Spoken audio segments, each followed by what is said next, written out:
Moving on to another passenger in the clown car. Here it is. Back in 2003, General Jerry Boykin told an audience that Muslims worshipped an idol and that the United States was battling Satan. Comments that earned him a public rebuke from the president, in that case, George W. Bush.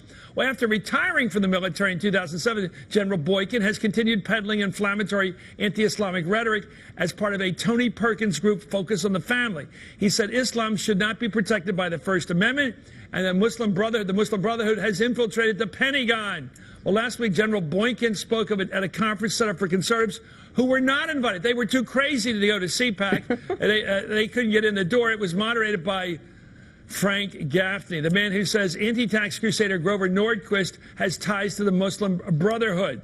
At Gaffney's crazy conference, Boykin was caught on a hot mic discussing President Obama's 2009 speech in Cairo.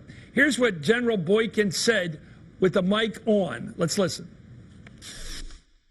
If you understand anything about Islam, there are subliminal messages, and his message really, I believe, was, and I understand you, and I support you. And I think what you've seen is, as a result of that, you've seen how the Muslim Brotherhood and everybody else just absolutely take advantage of what we Right, absolutely. And they are taking advantage of this opportunity that they see that they have a president that identifies with them, that has been supportive of them inside the United States, and is unwilling to go against them. What is a subliminal message when you're speaking? No, when you're speaking words and people are listening to them, would it be subaudible? I mean, is it something that you're not hearing? I don't know what you don't actually. Sort of ET message. What's a subliminal message the president's sending to Al Qaeda that he's really on their side, and this is code? I think this is almost like stuff coming out of your teeth, this kind of talk. It is. Transmitting. It's a national embarrassment. It is insidious. General Boykin. And I am so thankful that we are talking about it so that But Frank Gaffney believes in him.